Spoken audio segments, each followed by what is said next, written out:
Cuando abrí la puerta del garaje y vi el viejo Ford Fiesta 2010, azul y ya descolorido por el tiempo, sentí que mi corazón se hundía. Ese auto era todo lo que quedaba del hombre con el que viví 30 años de mi vida.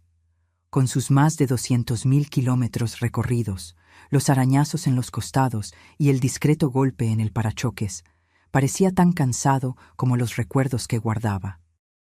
Mi nuera miró el auto y se rió, inclinándose para susurrarle algo a mi hijo, lo suficientemente alto para que yo lo oyera, ni siquiera para dejar algo que valiera la pena, solo esta chatarra. Fingí que no me importaba, pero unas horas después, al encender el auto, vi algo extraño en el GPS. Encontré un mensaje oculto que mi difunto esposo me había dejado, y lo que descubrí a continuación me hizo temblar de pavor. Pero antes de continuar, verifica si ya estás suscrito al canal y escribe en los comentarios. ¿Desde dónde estás viendo este video? Nos encanta saber hasta dónde están llegando nuestras historias. Me llamo Elena, tengo 61 años, y hasta hace 3 semanas creía que conocía a mi esposo Carlos perfectamente. Estuvimos casados por casi 3 décadas. Él era gerente en una pequeña ferretería, ganaba un sueldo modesto, pero siempre cuidó de mí. Nunca tuvimos mucho, pero tampoco nos quejamos. Nuestra casa era rentada, un sencillo dúplex en un barrio de clase media baja en la Ciudad de México. Nuestros 2 hijos, Amanda y Rafael, ya estaban casados y con sus propias familias. Carlos siempre pareció preocupado por el dinero. Recortaba cupones, regateaba en las tiendas, insistía en reparar las cosas rotas en lugar de comprar nuevas. «Necesitamos ahorrar para cuando seamos viejos, Elena», solía decir. Pero cuando murió, de forma inesperada, a los 65 años, de un ataque cardíaco fulminante mientras cortaba el césped de nuestro pequeño patio, no encontramos prácticamente nada en nuestras cuentas. Solo 1,200 pesos mexicanos en la cuenta de ahorro y aquel viejo Fiesta azul. Nuestra casa, que siempre pensé que estaba hipotecada, en realidad era rentada. El apartamento que supuse que estaba comprando para nuestro retiro aparentemente nunca existió. No había seguros, inversiones, nada. Al menos fue eso lo que el abogado dijo cuando leyó el testamento a la familia reunida en la sala de estar de la casa que ahora tendría que dejar en 60 días. Mientras Rafael, mi hijo, me abrazaba en silencio, su esposa Débora no podía ocultar su desprecio. ¿Sabías que no tenía nada? ¿Cómo planeaban vivir? Las preguntas me cortaban como cuchillos. Yo no sabía. Carlos se encargaba de las finanzas. Siempre decía que todo estaba bajo control, que yo no necesitaba preocuparme. Después del velorio, de los pocos amigos ofreciendo condolencias, de los vecinos trayendo platos de comida que apenas tocaba, finalmente me quedé sola. Mis hijos regresaron a sus casas, y me encontré sentada en la mesa de la cocina mirando las llaves del Fiesta. Era viernes por la noche, 3 días después del entierro, y necesitaba empezar a empacar mi vida. No podía. ¿Cómo empacar 30 años? ¿Cómo decidir qué llevar cuando no tenía a dónde ir? Amanda me había ofrecido la habitación de huéspedes en su apartamento apretado, pero sabía que sería temporal. Rafael vivía en un dúplex pequeño con su esposa y 2 hijos, y Débora había dejado bien claro que no había espacio para una boca más. Tomé las llaves del auto y bajé al garaje. Por lo menos podría intentar entender qué funcionaba y qué no en aquel vehículo. Apenas conducía. Carlos siempre tomaba el volante, pero ahora necesitaría arreglármelas. Me senté en el asiento del conductor, sintiendo el olor de él todavía presente. El cuero agrietado del volante, el tablero polvoriento, el pequeño San Cristóbal colgado del espejo retrovisor. Giré la llave y el motor tosió antes de arrancar. La radio se encendió automáticamente, tocando una canción antigua que solíamos bailar. La apagué rápidamente, incapaz de soportar aquel recuerdo. Fue entonces que noté el GPS incorporado en el tablero. Nunca lo habíamos usado. Carlos prefería mapas de papel. Decía que eran más confiables que esos cachivaches electrónicos. Por curiosidad, toqué la pantalla. El aparato se encendió y mostró un mapa de la ciudad. En la esquina de la pantalla había un icono que decía Favoritos. Presioné y solo apareció una dirección, guardada como para Elena. Me quedé paralizada. Carlos nunca había mencionado haber programado algo en el GPS, mucho menos algo con mi nombre. Mi dedo tembló sobre el botón Iniciar navegación. Miré el reloj. 8:13 p.m. Era tarde para salir, pero ¿qué tenía que perder? No podría dormir de todas formas. Cualquier cosa sería mejor que quedarme sentada sola en aquella casa que pronto no sería más mía. Apreté el botón y el GPS comenzó a guiarme. En 200 metros, gire a la derecha. La voz mecánica resonó por el auto silencioso. Salí del garaje cautelosamente, las manos temblorosas en el volante.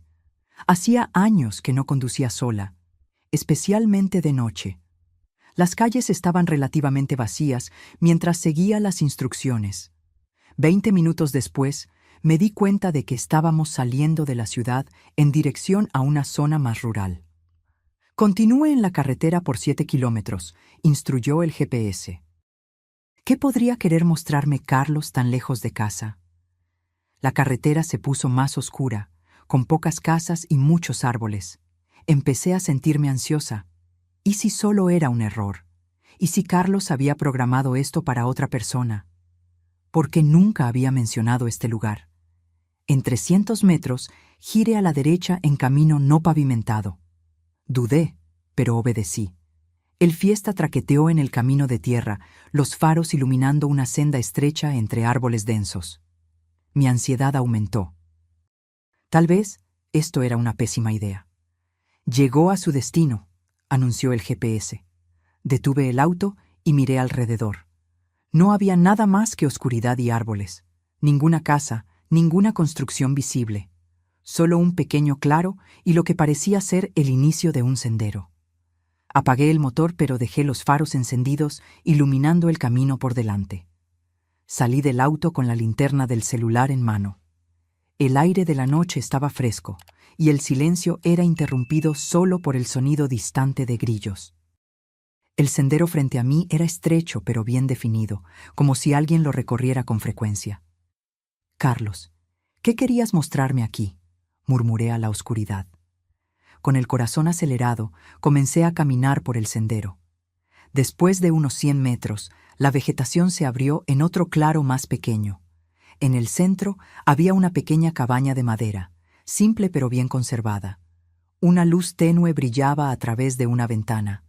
Me acerqué lentamente, sorprendida y confundida. Nunca supe que Carlos poseyera ninguna propiedad además de nuestra casa rentada. ¿Cómo tendría una cabaña? ¿Por qué nunca me lo dijo? En la puerta de la cabaña había un sobre plastificado pegado a la madera. Cuando me acerqué, vi mi nombre escrito con la caligrafía inconfundible de Carlos. Con dedos temblorosos, abrí el sobre y saqué una carta y una llave.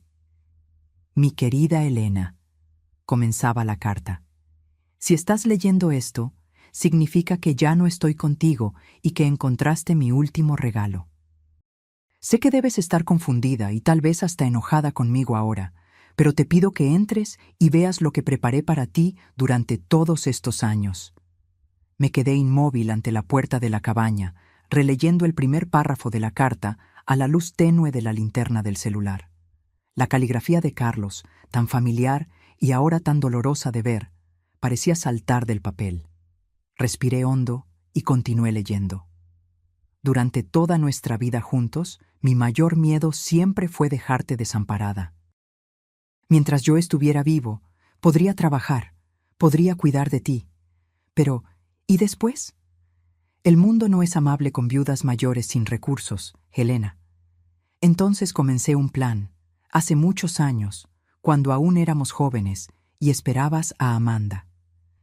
Nuestros hijos piensan que fui un fracasado financiero, que desperdicié nuestra vida con un trabajo mediocre, que no conseguí ni siquiera comprar nuestra propia casa. Dejé que pensaran eso. Dejé que todos pensaran eso. A veces dejé incluso que tú pensaras eso, y por eso pido perdón. Pero era necesario. Todos aquellos turnos extras, los fines de semana trabajando, los viajes de negocios mensuales que yo decía que eran para ver proveedores.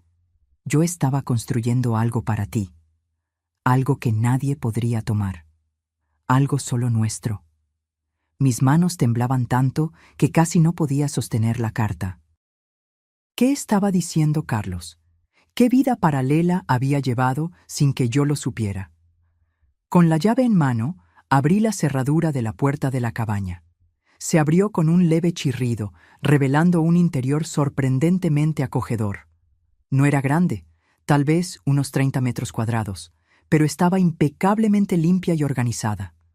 Una pequeña sala con un sofá simple, una mesa de madera con 2 sillas, una cocineta básica en la esquina.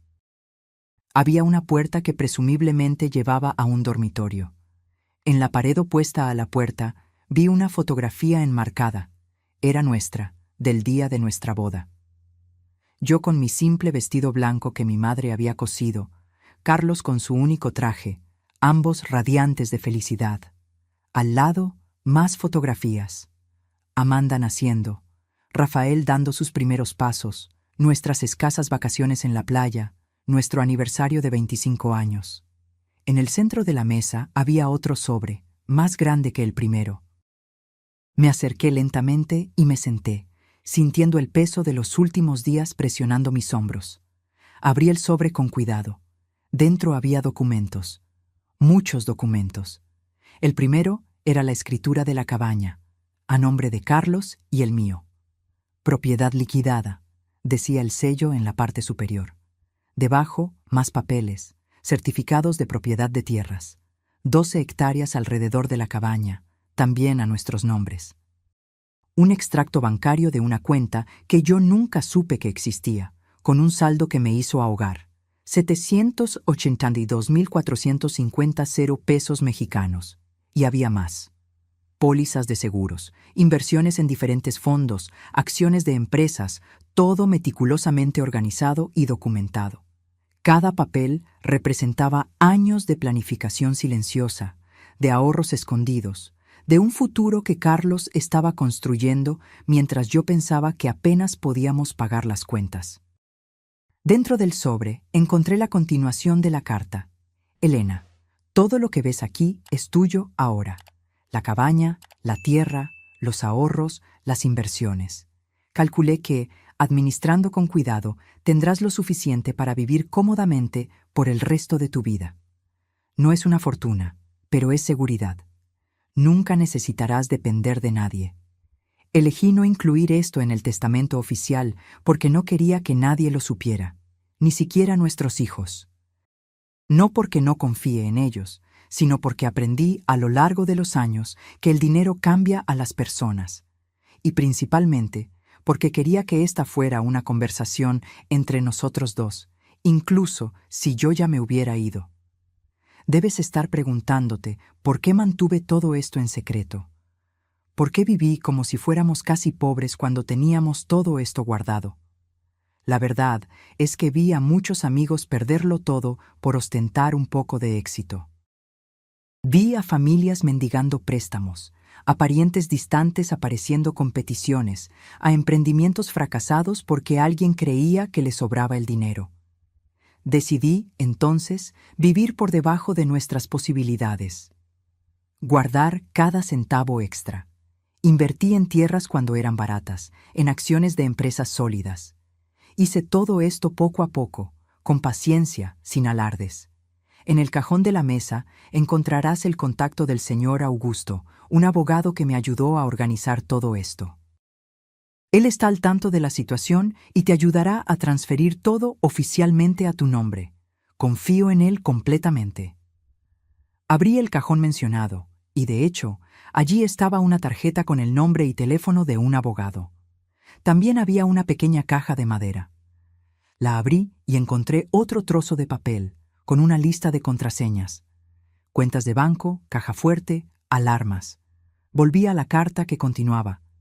Tal vez estés molesta conmigo por haber mantenido este secreto. Lo entiendo.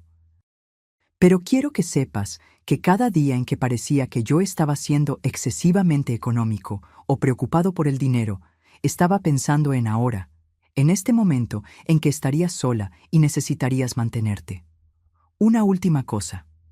En el dormitorio hay una pequeña caja fuerte empotrada en la pared detrás del cuadro de nuestra primera casa. La contraseña es la fecha del día en que nos conocimos. ¿Te acuerdas? En la parada del autobús durante aquella lluvia terrible. Dentro de ella hay una sorpresa más para ti. Con el corazón latiendo fuerte, fui hasta el pequeño dormitorio. Era simple, con una cama de matrimonio y un armario de madera. En la pared, el cuadro mencionado, una acuarela de la casa donde vivimos en los primeros años de casados. Lo retiré y allí estaba la caja fuerte. Digité la contraseña 09051979. La caja fuerte se abrió con un clic. Dentro había una caja de terciopelo azul oscuro. La abrí lentamente. Era un collar de oro con un dije de zafiro, la piedra que Carlos siempre decía que combinaba con mis ojos. Nunca tuve una joya así, nada ni remotamente parecido. Junto al collar, una última nota. Para que siempre recuerdes que, incluso en las dificultades, siempre fuiste mi tesoro más preciado. Te amaré por siempre, Carlos. Las lágrimas que había contenido hasta entonces vinieron como un torrente incontrolable. Me senté en la orilla de la cama, el collar en una mano, las cartas en la otra, llorando por este hombre que había pasado décadas construyendo un futuro para mí, en silencio, sin reconocimiento, sin que nadie lo supiera. En ese momento, entendí que nunca había conocido a mi esposo por completo. Detrás de aquel hombre simple y frugal que yo pensaba comprender totalmente, había alguien mucho más complejo, un estratega paciente, un protector determinado, alguien capaz de sacrificar el confort inmediato por un objetivo mayor. Pasé la noche en la cabaña, sumergida en los recuerdos y en los documentos que representaban una vida de devoción silenciosa. Cuando el sol comenzó a salir, me di cuenta de que, a pesar de todo el dolor de la pérdida, Carlos me había dado un último regalo que iba mucho más allá del dinero o de la seguridad financiera.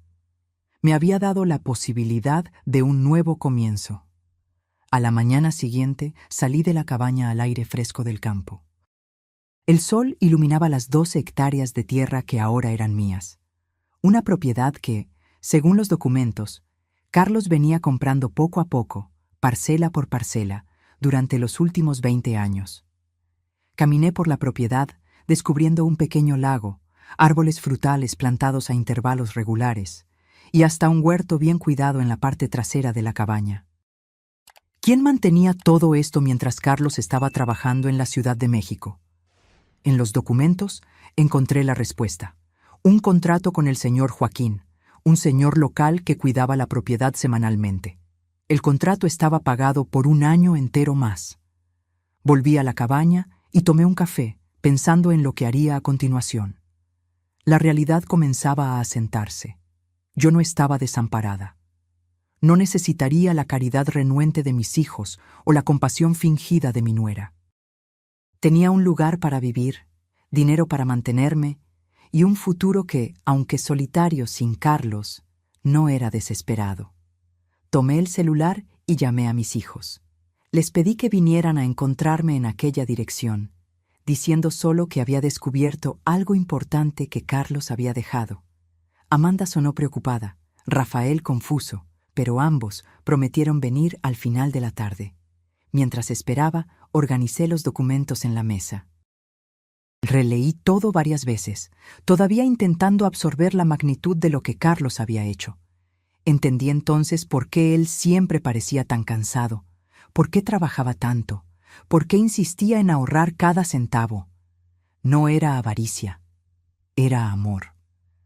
A las 4 de la tarde oí autos acercándose.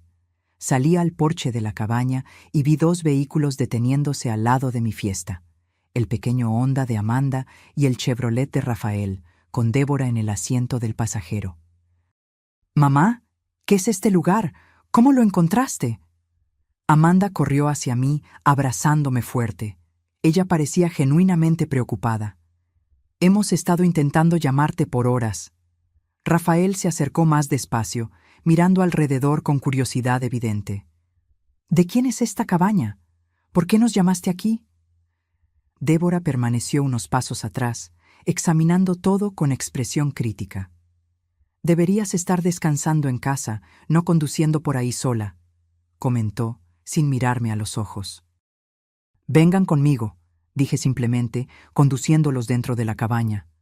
Los tres se detuvieron en la entrada, sorprendidos con el interior acogedor y bien cuidado.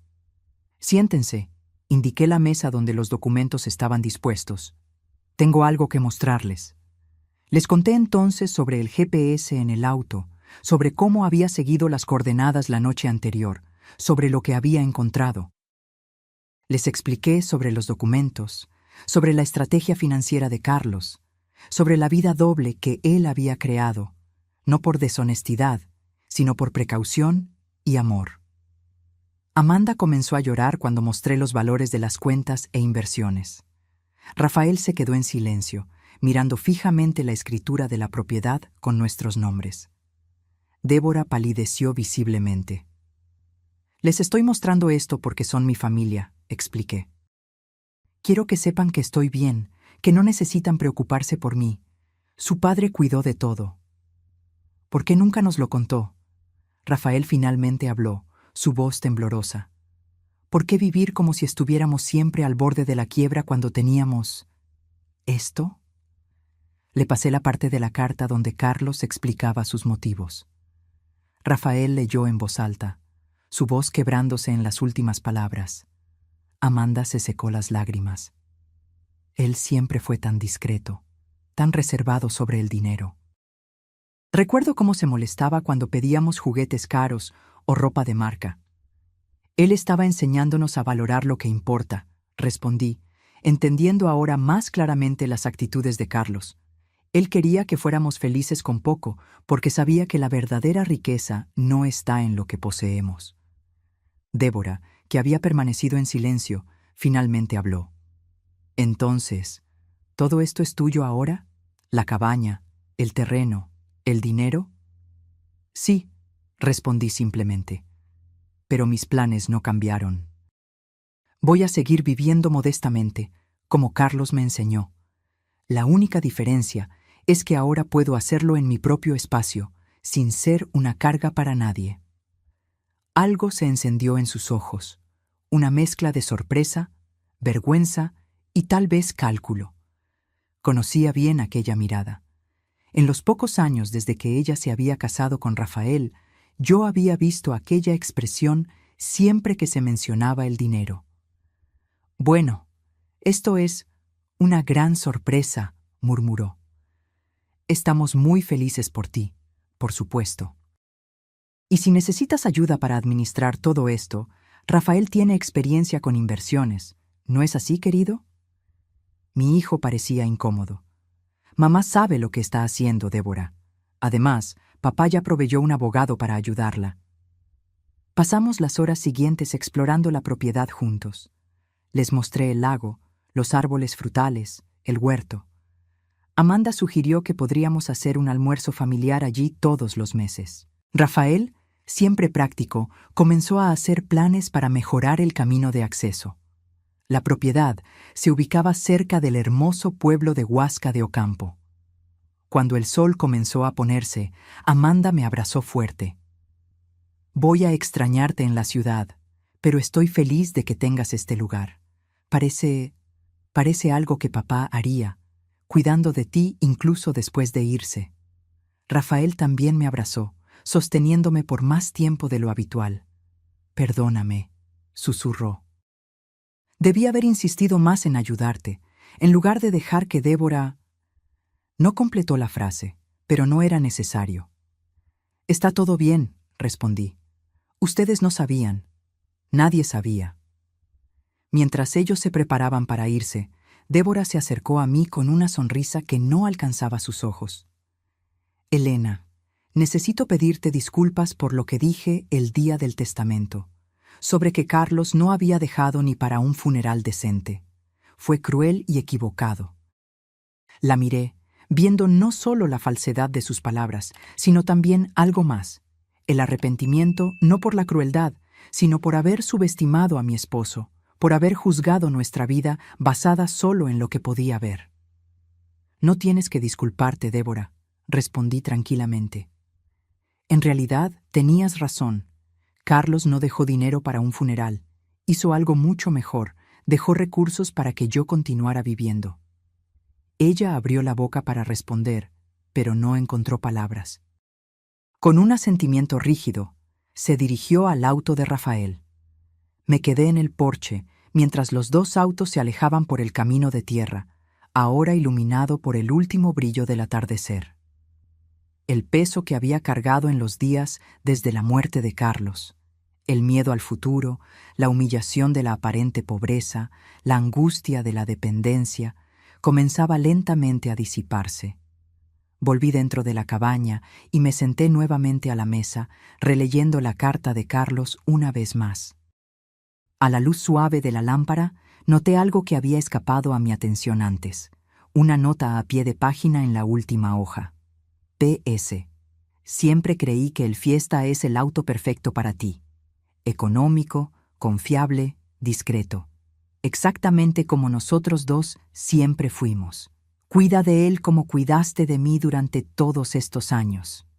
Sonreí entre lágrimas, entendiendo ahora que incluso el auto, viejo y sin valor, era parte del plan de Carlos. No era solo un vehículo, era el último eslabón en una cadena cuidadosamente forjada de protección y amor. Aquella noche dormí por primera vez en la cabaña, bajo el techo que Carlos había provisto, envuelta en la seguridad que él había construido meticulosamente a lo largo de décadas.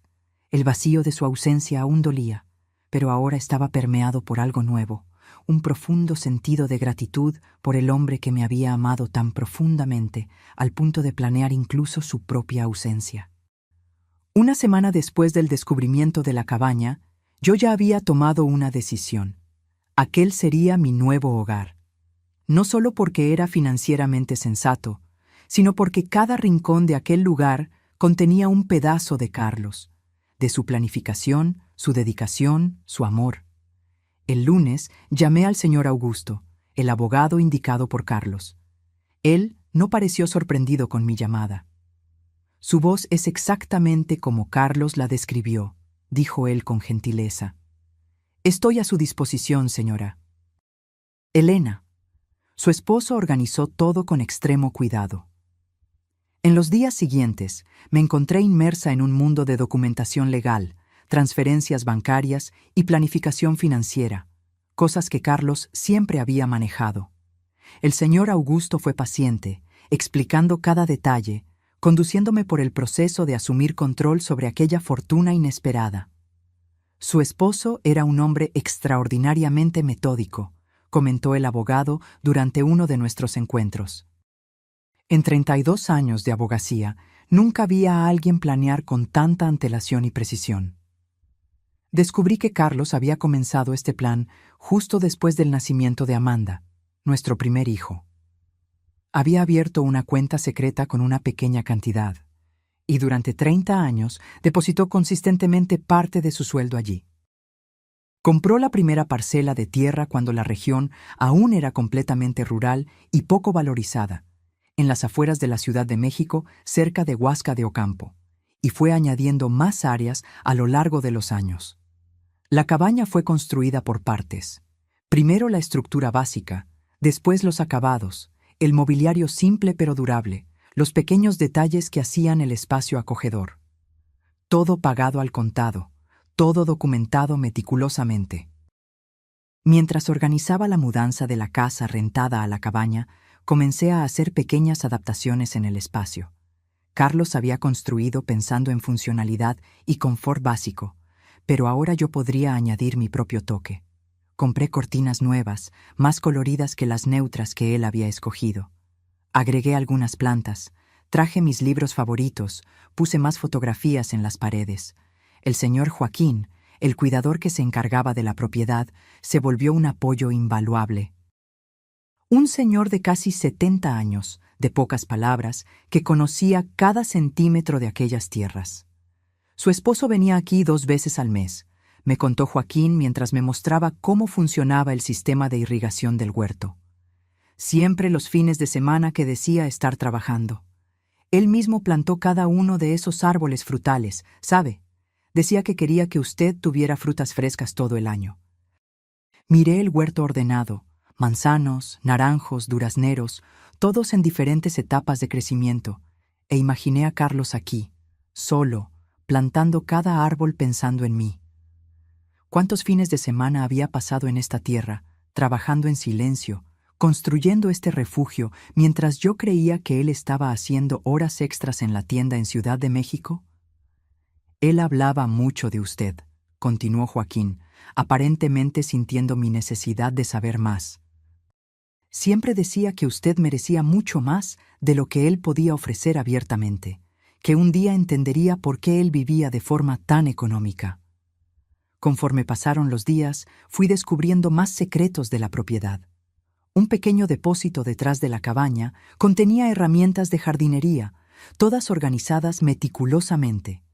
Una colección de semillas guardadas en frascos de vidrio etiquetados con la caligrafía de Carlos. Un cuaderno con anotaciones sobre las plantas, cuándo florecen, cómo cuidar, problemas comunes. Al final del mes, cuando llegó el día de dejar definitivamente la casa rentada, Amanda y Rafael vinieron a ayudarme con la mudanza final. Traje solo lo esencial: ropa, algunos muebles con valor sentimental, álbumes de fotografías, los pocos objetos que realmente importaban. Débora no vino. Rafael explicó vagamente que ella estaba ocupada con los preparativos para un evento de caridad, pero vi la vergüenza en sus ojos. Desde el descubrimiento de la cabaña y del dinero, ella había evitado contacto directo conmigo. «Ella está avergonzada, mamá», me dijo Amanda en un momento en que estábamos solas, organizando mi colección de libros en el pequeño estante de la cabaña.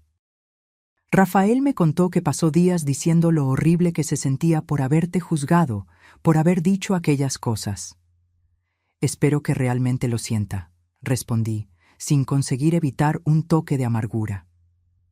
No por los comentarios sobre mí, sino por haber subestimado a su padre, por haberlo juzgado como un fracasado cuando él estaba silenciosamente construyendo todo esto.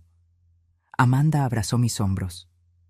A papá nunca le importó lo que los otros pensaran. A él le importaban los resultados, no las apariencias. Creo que él estaría riendo ahora, sabiendo cómo nos sorprendió a todos. Reflexioné sobre eso mientras terminábamos de organizar mis pertenencias. Carlos, siempre tan discreto, tan silencioso en sus logros, nunca buscando elogios, nunca alardeando lo que hacía. Tal vez él realmente estaba satisfecho ahora, sabiendo que su plan había funcionado perfectamente. Aquella noche, después de que mis hijos se fueran, me quedé sola en la cabaña por primera vez como su moradora oficial. Me senté en el porche con una taza de té, observando el cielo estrellado, tan diferente del cielo urbano que había visto desde la ventana de nuestra casa rentada por tantos años. Al día siguiente, comencé a establecer una rutina. Me despertaba temprano, algo que siempre hice, pero ahora en lugar de preparar el café para Carlos antes de que saliera para el trabajo en la Ciudad de México, lo tomaba sola en el porche, observando el amanecer entre los árboles en Huasca de Ocampo. Después, trabajaba un poco en el huerto con la orientación paciente del señor Joaquín. «Usted aprende rápido», comentó él después de verme arrancar correctamente las malas hierbas sin dañar las plantas de lechuga. «Su esposo decía que usted tenía buenas manos para las plantas, pero nunca tuvo espacio para un jardín decente».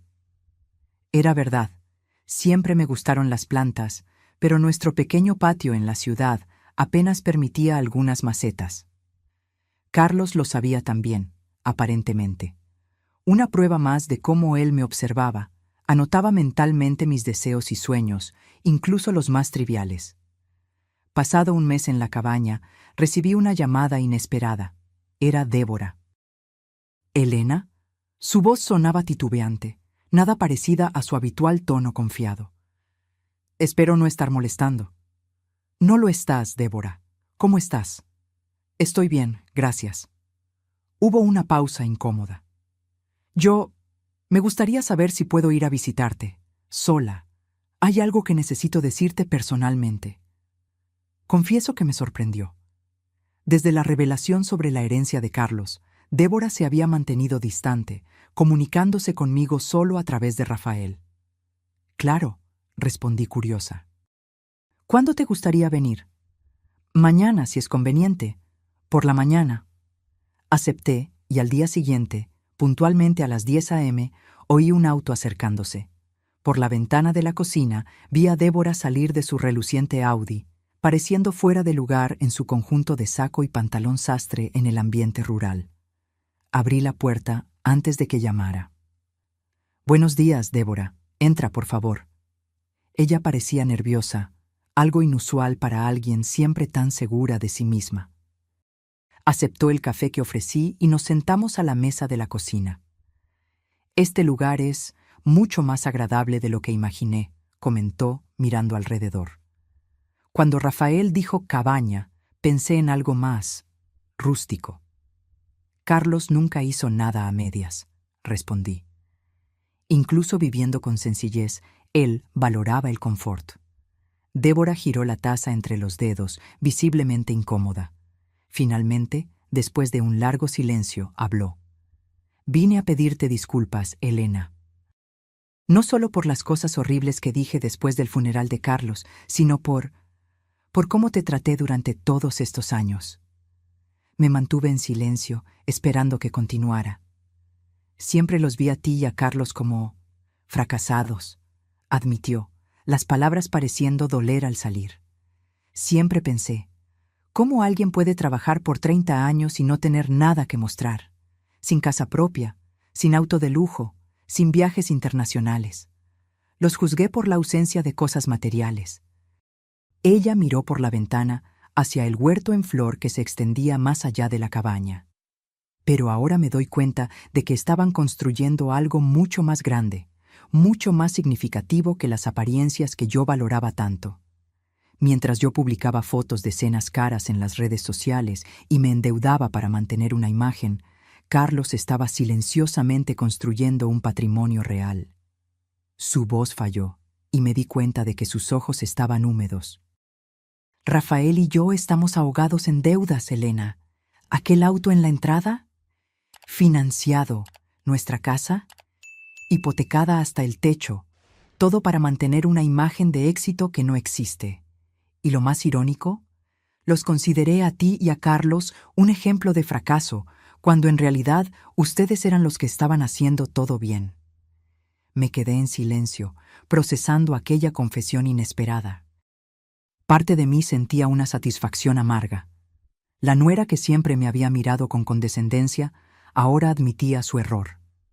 Pero otra parte de mí sentía compasión por la joven mujer claramente en conflicto frente a mí.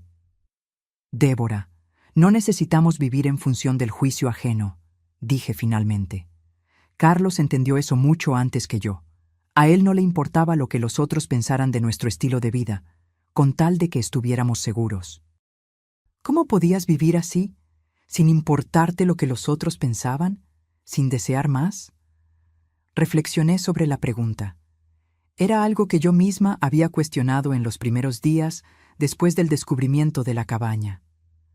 «Yo confiaba en Carlos», respondí honestamente, «y aprendí a encontrar alegría en las pequeñas cosas. Una cena simple juntos, un paseo en el parque, ver a nuestros hijos crecer. No necesitábamos mucho para ser felices». Nuestra conversación continuó por horas, más honesta y profunda que cualquier otra que hubiéramos tenido antes.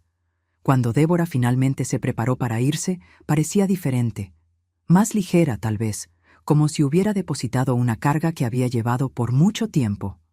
«Elena», dijo, ya en la puerta, ¿crees que podrías enseñarme un poco sobre jardinería? ¿Sobre cómo cultivar alimentos? Quiero intentar ahorrar, vivir más como ustedes vivían». Sonreí, sorprendida y conmovida por la petición. «Claro, Débora. Ven cuando quieras. Yo también estoy aprendiendo, pero podemos aprender juntas». En las semanas siguientes, para mi sorpresa, Débora comenzó a aparecer regularmente, primero sola, después con Rafael y los niños. Poco a poco, La cabaña que Carlos había construido para mí comenzó a transformarse en un punto de encuentro familiar. Amanda traía a su esposo e hijo los fines de semana. A los niños les encantaba explorar la propiedad, jugar en el lago, recoger frutas directamente de los árboles. En una de esas visitas, Rafael me buscó mientras yo regaba las plantas del jardín. «Mamá, ¿puedo preguntarte algo? Algo en lo que he estado pensando desde que descubrimos todo esto». «Claro, hijo. ¿Nunca desconfiaste? En todos esos años, ¿nunca te diste cuenta de que papá estaba construyendo todo esto?» Puse la regadera y lo miré, considerando la pregunta. Hubo momentos, pequeños detalles que no tenían sentido, depósitos que desaparecían antes de ser registrados en las cuentas que yo veía, fines de semana de trabajo de los que volvía más cansado de lo que debería, a veces con tierra bajo las uñas a pesar de trabajar en una tienda, llamadas telefónicas que atendía en privado. Sonreí al recordar esos momentos. Creo que, en el fondo, yo sabía que había algo más, pero confiaba en él completamente. Si Carlos estaba escondiendo algo, yo creía que sería por un buen motivo. Rafael me miró con una expresión que mezclaba admiración y perplejidad. Eso es extraordinario, mamá. Ese tipo de confianza. No sé si conseguiría hacer lo mismo. Tu padre me dio motivos para confiar en él durante 30 años de matrimonio, respondí. Él nunca me dio razón para dudar de su carácter o de su amor. Y al final, él probó que merecía cada gramo de esa confianza. Mientras Rafael se alejaba, pensé en cómo la vida había cambiado en estos últimos meses. El dolor de la pérdida de Carlos aún estaba allí, un vacío que nunca sería completamente llenado. Pero a su lado había ahora un profundo sentimiento de gratitud, no solo por el confort material que él me había dejado, sino por su visión, su planificación, su determinación en protegerme incluso después de irse. La cabaña, que inicialmente había visto como solo un refugio, se volvía cada vez más un hogar. El lugar donde la familia se reunía, donde yo plantaba mis propias flores, donde sentía la presencia de Carlos en los detalles que él había tan cuidadosamente planeado. Por la noche, sola, yo todavía lloraba a veces. No solo de tristeza, sino de una emoción compleja, una mezcla de pérdida, amor, gratitud y admiración por el hombre extraordinario que había escogido compartir su vida conmigo y que continuaba cuidando de mí incluso después de irse. Hasta 6 meses pasaron desde que encontré la cabaña. El otoño llegó, transformando el paisaje en tonos dorados y rojos en las tierras de Huasca de Ocampo. Los manzanos estaban cargados, y yo pasaba las mañanas recogiendo frutas con la ayuda del señor Joaquín, que pacientemente me enseñaba a identificar las que estaban en el punto justo. En una tarde particularmente agradable, mientras organizaba uno de los cajones de la oficina improvisada que había montado en un rincón de la sala, encontré un cuaderno marrón de tapa dura que no había notado antes. Estaba parcialmente escondido bajo otros documentos. Lo abrí con curiosidad y reconocí inmediatamente la letra de Carlos, aquella caligrafía metódica y clara que yo conocía tan bien. Era una especie de diario, pero no el tipo común con entradas diarias sobre sentimientos personales. Era un registro de sus visitas a la propiedad, comenzando 24 años atrás. 17 de marzo de 2001. Compré 2 hectáreas adyacentes más al terreno original. El vendedor pensó que yo estaba loco por querer tierras tan aisladas, pero el precio estaba excelente. Algún día, cuando Elena descubra todo esto, ella tendrá un lugar tranquilo para vivir. Mis ojos se llenaron de lágrimas mientras volteaba las páginas amarillentas. En cada entrada, Carlos detallaba sus actividades: la compra de más tierras, la plantación de árboles, el inicio de la construcción de la cabaña, las mejoras a lo largo de los años. 05 de septiembre de 2008. Terminé el techo de la cabaña hoy. Me tomó más tiempo de lo planeado, pero quise hacer todo con cuidado. Quiero que Elena tenga un lugar sólido, que no necesite reparaciones constantes cuando yo ya no esté aquí. La realidad de su planificación me golpeó con nueva fuerza. Carlos no solo había ahorrado dinero para mí, Él había literalmente construido un futuro con sus propias manos, ladrillo por ladrillo, árbol por árbol. 18 de julio de 2015. Planté durazneros hoy. A Elena siempre le gustaron los duraznos frescos, pero nunca pudimos tener un huerto en la ciudad. Calculé que estarán dando buenos frutos en unos 8 o 10 años. Espero estar vivo para verlos, pero si no lo estoy, espero que a ella le guste este regalo tardío. Me senté en la silla, el cuaderno abierto en mi regazo, imaginando a Carlos planeando plazos de maduración de árboles frutales, considerando un futuro en el que él no estaría presente. El pesimismo práctico de sus anotaciones contrastaba con el profundo optimismo del acto de plantar, crear algo que solo daría frutos años después. Continué leyendo, cada página revelando más del hombre con quien había compartido mi vida, pero que, aparentemente, yo nunca había conocido completamente. 02 de noviembre de 2019. El médico encontró algo en el examen. No le dije nada a Elena todavía. No quiero preocuparla sin necesidad. Pero si las sospechas se confirman, necesito acelerar los planes. La cabaña está prácticamente lista, pero aún hay detalles que quiero finalizar. El dinero está invertido de forma segura. Si sucede lo peor, ella estará protegida financieramente. Me congelé. 2019, 5 años antes de su ataque cardíaco. ¿Carlos sabía que estaba enfermo? ¿Por cuánto tiempo cargó ese peso solo? Volteé rápidamente las páginas, buscando más información. Las entradas se volvían más frecuentes, más urgentes. 15/01/2020. Confirmado, es un problema cardíaco grave. El médico recomendó cirugía, pero las chances no son buenas. Decidí no contarle a Elena por ahora.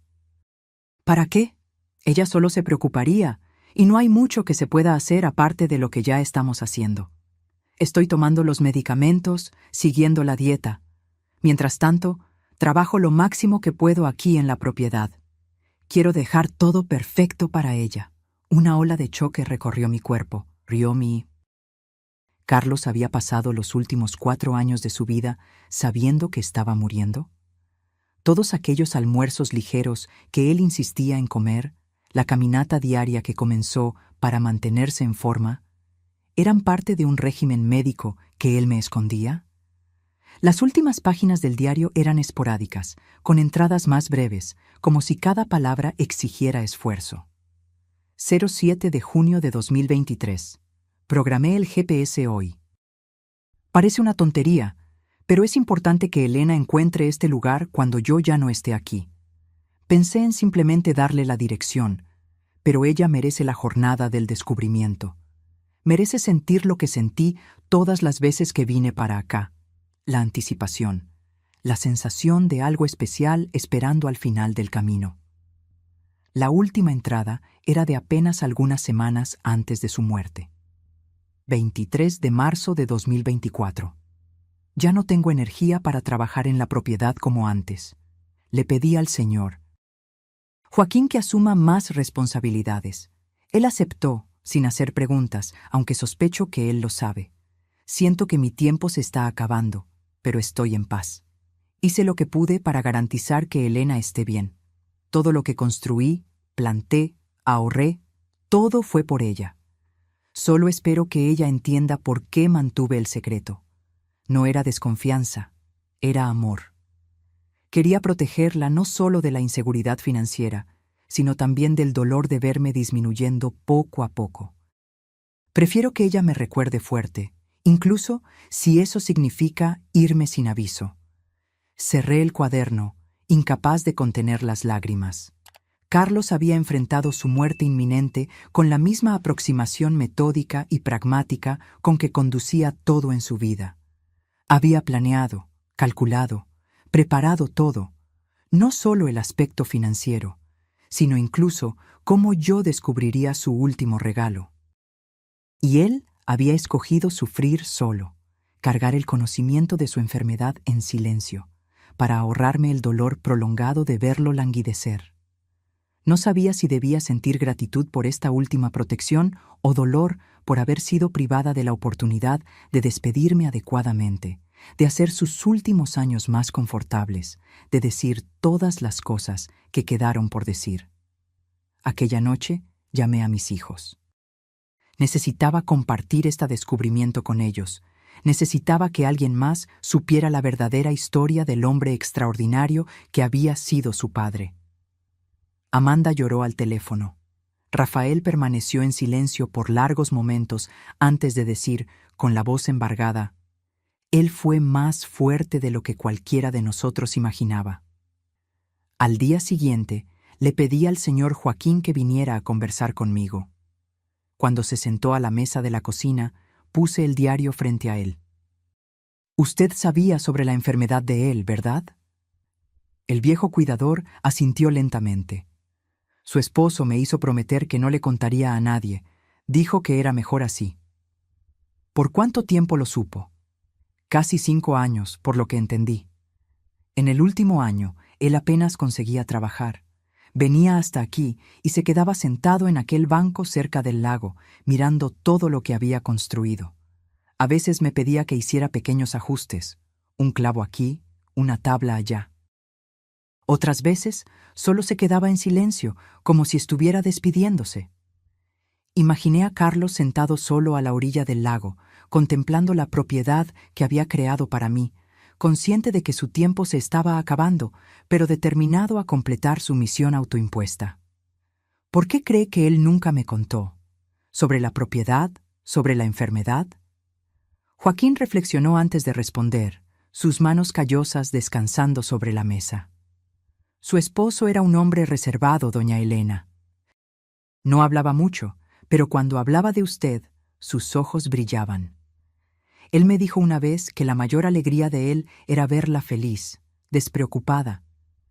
Creo que él no quería que usted cargara el peso del conocimiento, ni sobre la enfermedad de él, ni sobre los sacrificios que hizo para construir todo esto. Sacrificios. La palabra resonó en mi mente. ¿Cuántos fines de semana Carlos había pasado trabajando en esta tierra en lugar de descansar? ¿Cuántas horas extras en la tienda en Ciudad de México? ¿Cuántos pequeños lujos negados a sí mismo para ahorrar algunos pesos más? Todo para construir este refugio que yo ahora llamaba hogar en Huasca de Ocampo. Aquella tarde, caminé hasta el lago y me senté en el mismo banco que Joaquín había mencionado. El sol de otoño se reflejaba en el agua, creando patrones dorados en la superficie. Los árboles alrededor, muchos plantados por las propias manos de Carlos, se mecían suavemente con la brisa.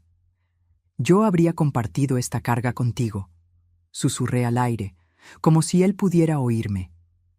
Pero entiendo por qué escogiste cargarla solo.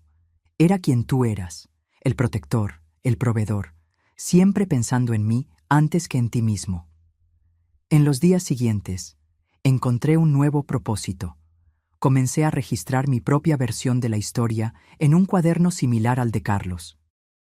No solo para mí, sino para mis hijos, mis nietos, para quien viniera después. Quería que conocieran al verdadero Carlos, no solo al hombre quieto y frugal que parecía haber dejado poco para su familia, sino al visionario paciente que había construido un legado de amor a lo largo de décadas. Y a medida que el otoño daba lugar al invierno, encontré una paz que no esperaba. El dolor de la pérdida permanecía, pero ahora estaba entrelazado con una profunda admiración por el hombre que me había amado tan completamente, tan silenciosamente, hasta su último suspiro. El primer aniversario de la muerte de Carlos se acercaba, trayendo consigo una melancolía que intenté contrabalancear con actividad constante. Transformé la pequeña oficina en un espacio de recuerdos, fotografías nuestras a lo largo de los años, objetos que él valoraba, el diario que había encontrado cuidadosamente preservado en una caja de madera que Rafael había hecho especialmente para eso. El invierno había sido difícil. La soledad a veces pesaba, especialmente en las noches más frías. Pero había desarrollado una rutina que me sustentaba. El trabajo en la propiedad, las visitas regulares de mis hijos y nietos, las nuevas amistades que había cultivado en la comunidad rural alrededor de Huasca de Ocampo. Una semana antes de la fecha, recibí un llamado telefónico inesperado. Era el señor Augusto, el abogado. Señora Elena, tengo un sobre más que su esposo dejó conmigo. Él me instruyó específicamente para entregárselo a usted solo después de un año de su partida. Mi corazón se aceleró. ¿Un sobre? ¿Con qué? Él no me dijo el contenido, solo la fecha en que debía ser entregado. Puedo llevárselo a usted mañana, si le es conveniente. Acepté, la mente repleta de preguntas. ¿Qué más podría haber dejado Carlos para mí? ¿Qué más había planeado con su meticulosidad característica? Al día siguiente, recibí al señor Augusto en el porche de la cabaña. Él parecía admirado con la propiedad, comentando sobre lo bien cuidado que estaba todo. Su esposo hablaba de este lugar con tanto orgullo, dijo él, aceptando una taza de café. En las pocas veces en que nos encontramos aquí, él mostraba cada detalle como si fuera un tesoro. Él construyó todo esto solo, ¿sabe? Con sus propias manos. Sí, él me contó. Un hombre notable, su Carlos. En todos mis años de abogacía, raramente encontré a alguien tan determinado. Después de algunas formalidades, él finalmente me entregó el sobre.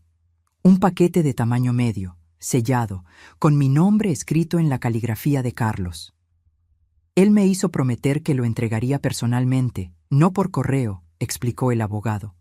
Dijo que era demasiado importante para arriesgarse a perderse. Después de que el señor Augusto se fue, me senté a la mesa de la cocina y abrí cuidadosamente el sobre.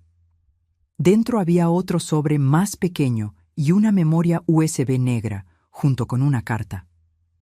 Mi querida Elena, si estás leyendo esto, significa que ya ha pasado un año desde que partí. Espero que este año, a pesar del dolor que sé que sentiste, también haya traído descubrimientos y, quién sabe, incluso alguna alegría.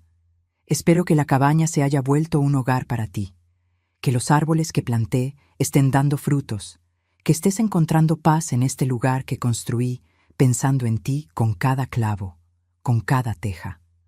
Hay una última cosa que quiero compartir. Algo que tal vez ayude a explicar por qué viví como viví, por qué tomé las elecciones que tomé. En la memoria USB encontrarás una grabación. Es una conversación que tuve con mi propio padre una semana antes de que él falleciera. Yo tenía 22 años. Tú y yo estábamos comprometidos desde hacía solo 2 meses. ¿Te acuerdas de lo jóvenes que éramos?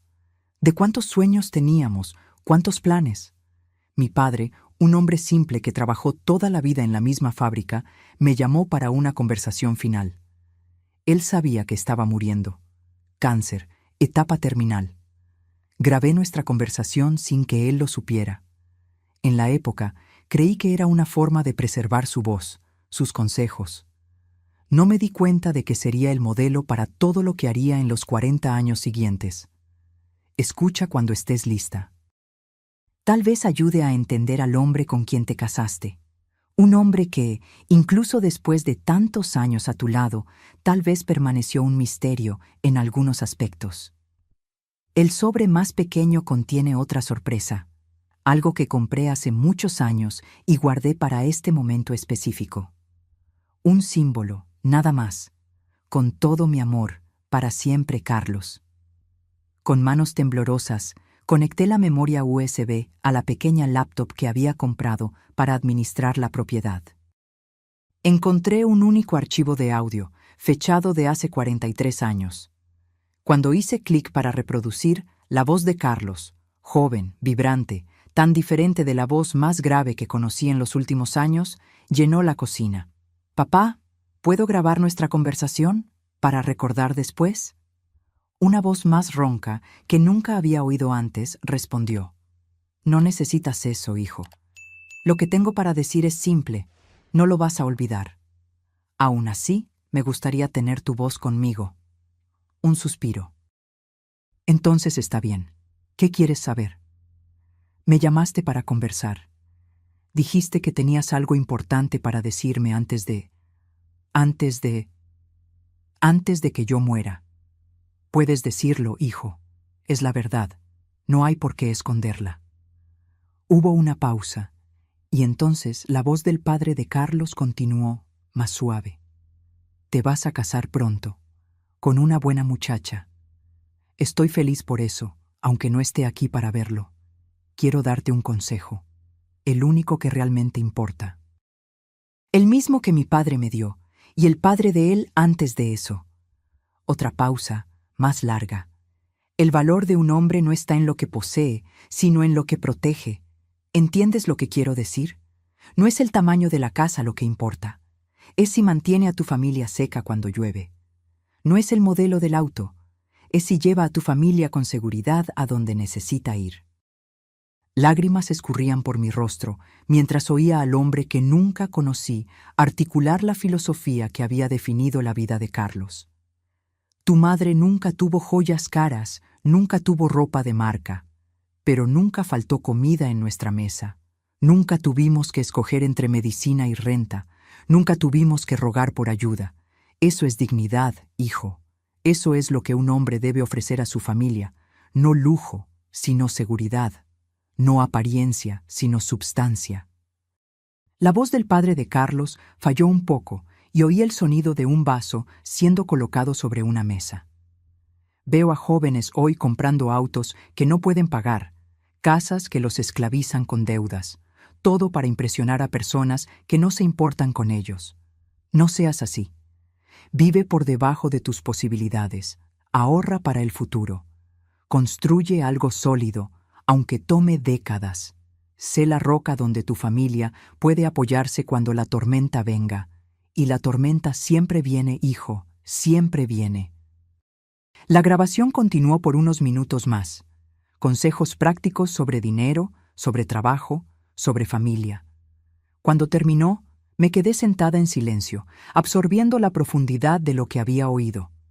Finalmente, abrí el sobre más pequeño. Dentro había una llave antigua prendida a un cordón simple junto con una nota. Esta es la llave de la casa donde nací. La casa ya no existe. Fue demolida hace décadas para dar lugar a un supermercado. Pero guardé la llave como recuerdo de lo que mi padre me enseñó. Ahora es tuya. No porque abra cualquier puerta, sino porque representa lo que intenté ser para ti. Un refugio seguro, una protección confiable, un puerto en medio de la tormenta. Fuiste mi mayor tesoro, Elena. Cada sacrificio, cada hora extra, cada pequeño lujo que renuncié, todo valió la pena por saber que estarías protegida incluso después de que yo me fuera. Me puse el cordón alrededor del cuello, la llave antigua reposando contra mi corazón. Era pesada, sustancial, como el amor que Carlos había demostrado silenciosamente por tantos años. Aquella noche, me senté en el porche y escribí en mi propio diario, una práctica que había adoptado desde que encontré el de Carlos. Hoy, un año después de su partida, finalmente entendí completamente al hombre con quien me casé. Carlos vivió según un código de valores que ya no es común en nuestro mundo obsesionado por las apariencias. Él valoraba seguridad por encima de confort, substancia por encima de estilo, protección por encima de ostentación. En un mundo que mide el éxito por lo que exhibes, él midió el suyo por lo que consiguió proteger, principalmente a mí. Su legado no son solo los árboles que plantó o el dinero que guardó, sino el ejemplo de amor que demostró. Un amor que no necesita focos, que no busca aplausos, que se expresa a través de actos silenciosos de devoción constante. Llevo esa lección conmigo ahora. Y mientras el mundo allá afuera continúa corriendo tras lo más nuevo, lo más brillante, lo más impresionante, encuentro paz sabiendo que fui amada de la forma más verdadera posible, no con palabras grandiosas o gestos espectaculares, sino con una vida entera de pequeñas decisiones hechas pensando en mí. La primavera trajo nueva vida a la propiedad en Huasca de Ocampo. Los durazneros que Carlos había plantado casi 10 años antes florecieron abundantemente, prometiendo una cosecha generosa en los meses siguientes. Alrededor de la cabaña planté flores coloridas, algo que Carlos, siempre práctico, no había priorizado, pero que yo sabía que él apreciaría por hacerme feliz. En una mañana soleada de abril, recibí una visita inesperada. Un auto que no reconocí se detuvo al inicio del sendero que llevaba a la cabaña. Un hombre de mediana edad salió, mirando alrededor con curiosidad evidente. ¿Puedo ayudarlo?, pregunté desde el porche, cautelosa con visitantes desconocidos. El hombre sonrió, retirándose los lentes de sol. Señora Elena, mi nombre es Ricardo Méndez. No sé si Carlos alguna vez mencionó mi nombre. Fruncí el ceño, intentando recordar. No lo recuerdo. ¿Era amigo de mi esposo? Colega de trabajo, en realidad. No en la ferretería, sino... Bueno, es sobre eso que vine a conversar. ¿Puedo tener unos minutos de su tiempo? Intrigada, lo invité a entrar. Servimos café en el porche, aprovechando el clima agradable. Ricardo parecía incómodo, inseguro sobre cómo empezar. Señora Elena, trabajo para una empresa de inversiones inmobiliarias. Me enteré de su pérdida solo recientemente, y creí que tal vez Carlos no tuvo tiempo de explicar todo sobre los negocios que hacíamos juntos. Sentí una ola de confusión. ¿Negocios? Carlos trabajaba en la ferretería. Era gerente allí por casi 30 años en la Ciudad de México. Ricardo asintió, una sonrisa comprensiva en su rostro. Sí, lo era. Pero esa era solo una parte de su vida profesional. Carlos también trabajaba con nosotros como consultor de inversiones inmobiliarias. De hecho, él tenía un talento excepcional para identificar propiedades subvaloradas con potencial de apreciación. Ricardo tomó un sorbo de café antes de continuar. No entiendo. Carlos nunca mencionó otro empleo. Él era muy discreto sobre eso, Ricardo explicó gentilmente. Comenzó hace unos 25 años, casi por casualidad. Carlos vino a nuestra oficina para obtener información sobre un terreno. Este terreno, de hecho. Él gesticuló hacia la propiedad a nuestro alrededor. En la conversación, demostró un conocimiento notable sobre valores de tierra en la región, tendencias de desarrollo, factores que influencian la apreciación a largo plazo. Ricardo tomó un sorbo de café antes de continuar. Mi padre, que era el fundador de la empresa, le ofreció un trabajo de medio tiempo como consultor. Carlos se rehusó inicialmente, pero mi padre insistió en al menos pagar por sus opiniones sobre algunos terrenos que estábamos considerando. Fue así que comenzó. Yo estaba aturdida. ¿Me está diciendo que Carlos tenía un segundo empleo secreto durante todos esos años? No exactamente un empleo regular. Él nos ayudaba a evaluar propiedades, principalmente en áreas rurales como esta, alrededor de Huasca de Ocampo. A veces, hacía esto remotamente, analizando datos y mapas. Otras veces, visitaba los lugares personalmente. Eran aquellos viajes de negocios mensuales para ver proveedores, me imagino. Carlos tenía una intuición natural para lo que funcionaría a largo plazo.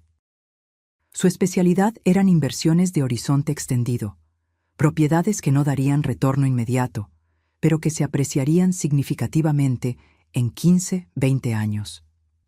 Recordé los viajes mensuales de Carlos, las horas extras, los fines de semana. Todas las piezas comenzaban a encajar de una forma que nunca había imaginado. Él era pagado por esto, continuó Ricardo. Muy bien pagado, de hecho. Carlos insistía en recibir parte de su compensación en participaciones en las propiedades que ayudaba a identificar, en lugar de solo dinero.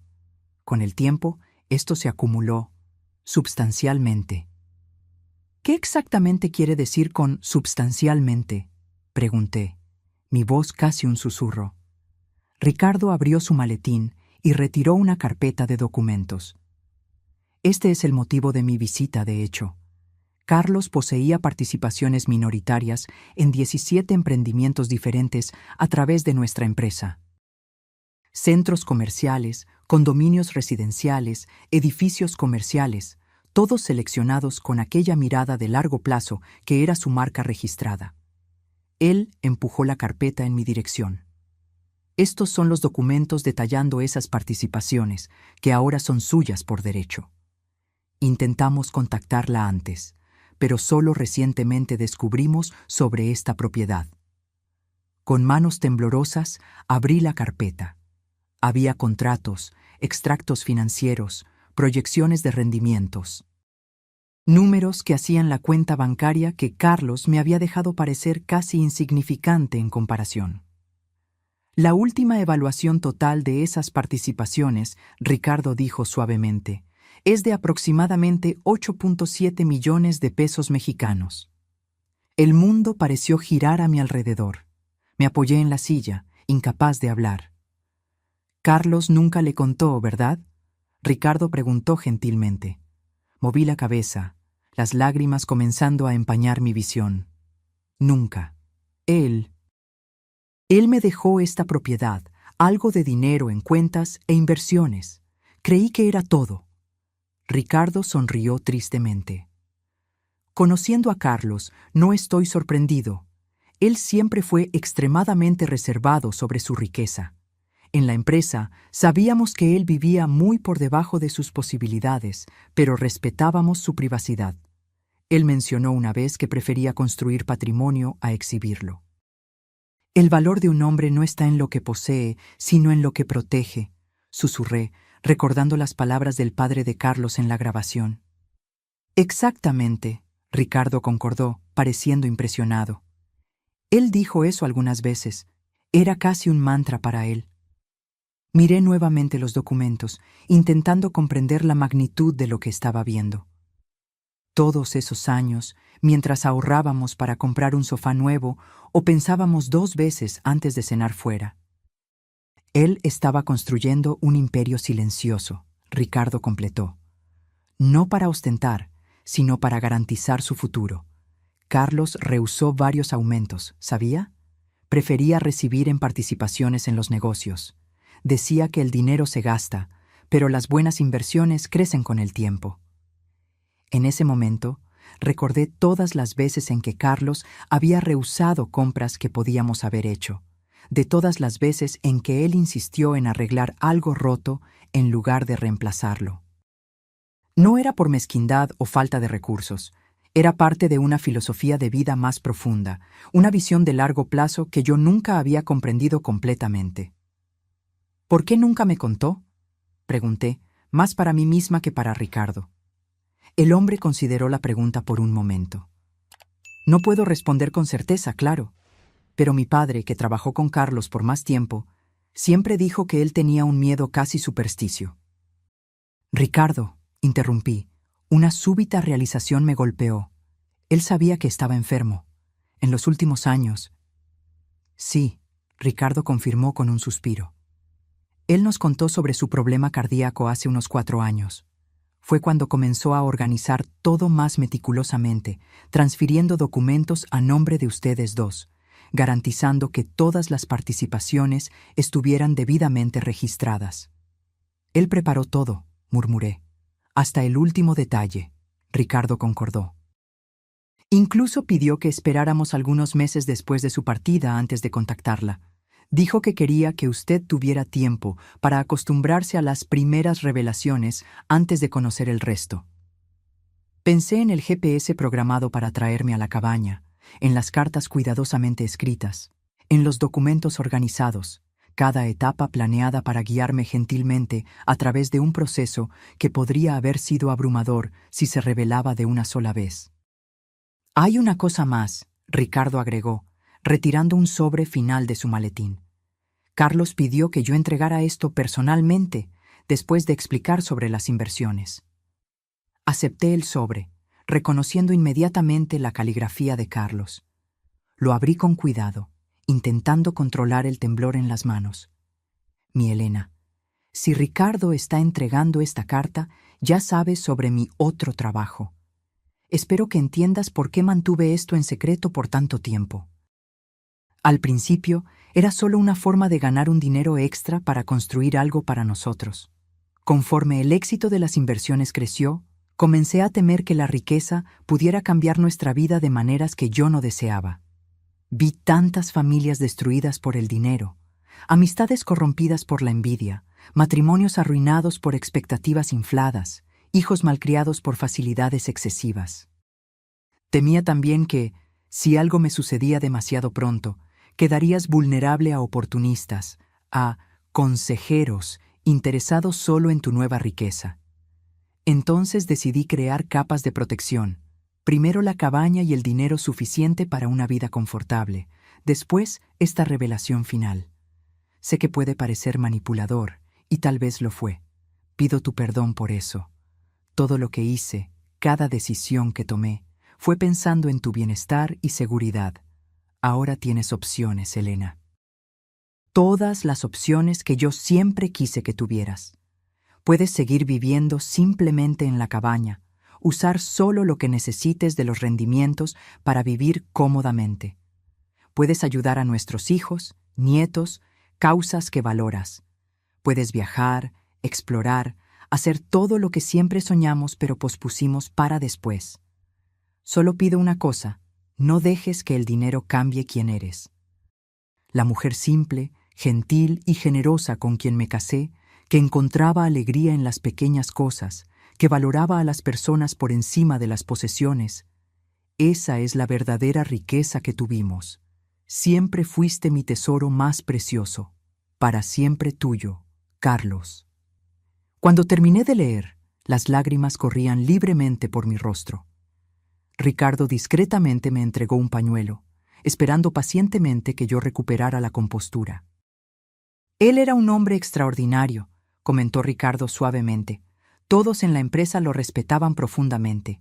Nunca conocí a alguien que combinara tanta astucia financiera con tanta integridad personal. Asentí, incapaz de hablar. El Carlos, que yo conocí durante 30 años de matrimonio, frugal, dedicado, trabajador en la Ciudad de México, había sido real. Pero había también este otro Carlos, el estratega financiero brillante, el constructor paciente de un imperio invisible en el área de Huasca de Ocampo.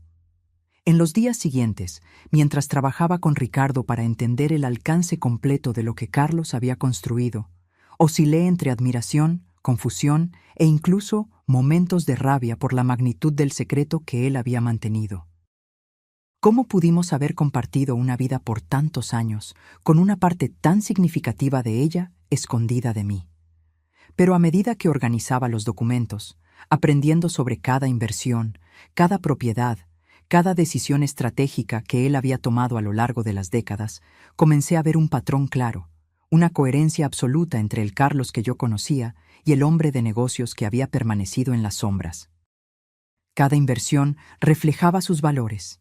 Preferencia por proyectos con beneficios comunitarios, evitando emprendimientos que pudieran perjudicar a pequeños comerciantes locales, priorizando sostenibilidad ambiental décadas antes de que se volviera moda. El mismo hombre que arreglaba nuestras cosas en lugar de reemplazarlas, había insistido en prácticas sostenibles en sus emprendimientos inmobiliarios. El mismo hombre que ahorraba centavos en el supermercado había donado anónimamente para causas locales a través de fundaciones ligadas a sus inversiones. 3 semanas después de la visita de Ricardo, reuní a mi familia en la cabaña. Era un domingo soleado, perfecto para un almuerzo al aire libre. Mientras observaba a Amanda y Rafael ayudando a montar las mesas bajo los árboles, sus hijos corriendo alrededor, jugando con el perro que había adoptado recientemente, sentí una profunda certeza sobre lo que necesitaba hacer. Débora, que en los últimos meses se había vuelto sorprendentemente cercana, ayudaba en la cocina, preparando una ensalada con verduras frescas del huerto.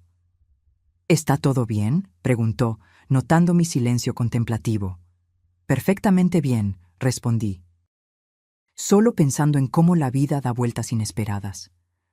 Cuando todos estaban sentados, con los platos servidos, levanté mi copa para un brindis. A la memoria de Carlos, dije simplemente.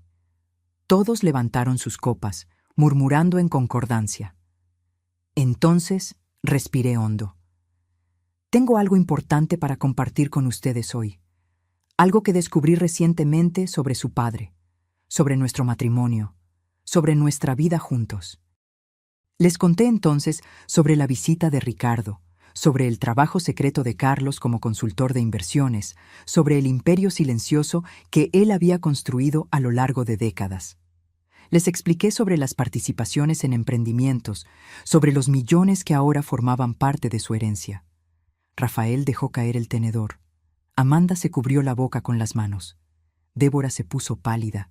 Pero eso es increíble. Rafael finalmente consiguió decir. Todo este tiempo, mientras vivíamos como una familia de clase media común, completé. Exactamente como su padre quería. Él creía que la riqueza ostensible nos cambiaría, nos alejaría de los valores que realmente le importaban. Les mostré entonces la última carta de Carlos, dejando que leyeran sus explicaciones en sus propias palabras. Cuando terminaron, todos estaban emocionados. Él era un genio, murmuró Amanda, secándose las lágrimas. Un genio secreto. Más que eso, agregué. Era un hombre con una visión muy clara de lo que significaba amar a su familia. Para él, el amor significaba protección, seguridad, garantía de futuro, no solo para mí, sino para todos ustedes también. Miré entonces a mis hijos, a mi nuera, a mis nietos. Y es por eso que tomé algunas decisiones sobre qué hacer con esta herencia inesperada. Tomé una carpeta que había preparado y la puse sobre la mesa. Carlos construyó todo esto pensando en nuestra seguridad, en nuestro futuro. Siguiendo su ejemplo, estoy creando un fondo familiar. Cada uno de ustedes tendrá acceso a recursos suficientes para realizar sueños, comprar una casa mejor, invertir en educación, iniciar un negocio, lo que deseen. Pero la mayor parte permanecerá en un fideicomiso, administrado profesionalmente, para garantizar seguridad no solo para ustedes, sino para las próximas generaciones también.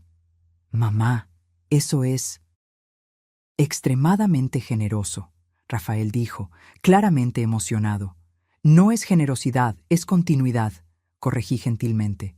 Solo estoy siguiendo el plan que su padre comenzó, construyendo sobre lo que él creó.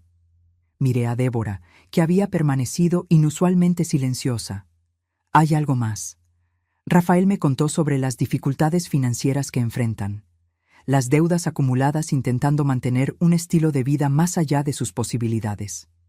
Débora bajó los ojos, claramente avergonzada. Rafael sostuvo su mano en apoyo. Esas deudas serán saldadas, continué, pero con una condición, que ustedes participen en un programa de educación financiera. Carlos me enseñó, a través de sus acciones, el valor de vivir por debajo de nuestras posibilidades, de construir seguridad en lugar de apariencias. Quiero que ustedes aprendan esos principios también. Para mi sorpresa, Débora asintió con lágrimas en los ojos. Yo estaría muy agradecida. Pasé tanto tiempo juzgándolos, creyendo que sabíamos más, que éramos más exitosos, y todo este tiempo no es sobre quién tiene más, interrumpí suavemente.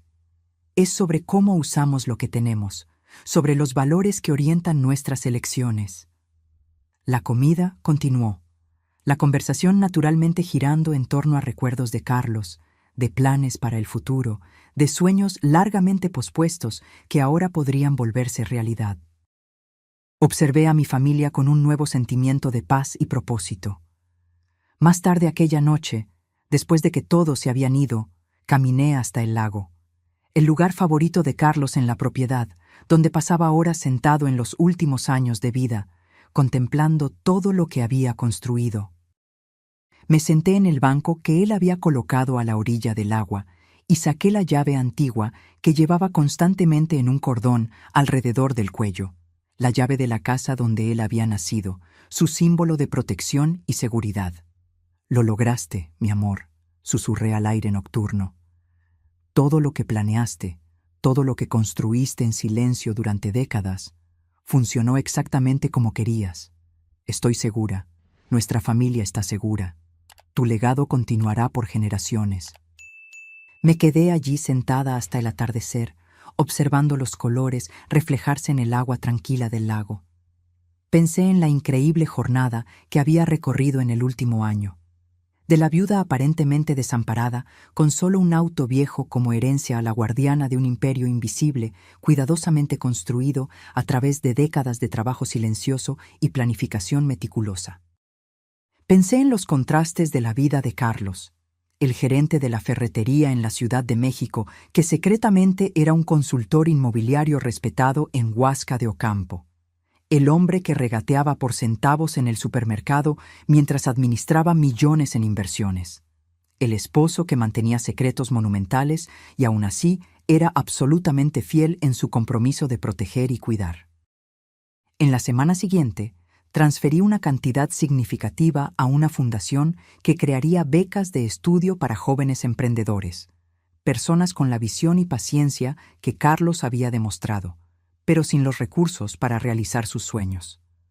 Establecí también un fondo para preservación ambiental en la región, garantizando que las áreas naturales alrededor de la propiedad permanecieran intactas por el desarrollo. La cabaña continuó siendo mi hogar. Incluso con todos los recursos ahora disponibles, no tenía deseo de mudarme a una mansión o condominio lujoso.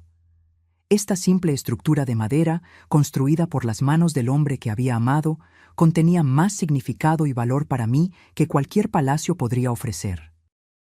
En lugar de eso, dirigí recursos para mejorar la comunidad alrededor de Huasca de Ocampo, apoyando la escuela local, ayudando a pavimentar el camino de acceso, financiando una pequeña clínica médica que serviría a las familias rurales de la región.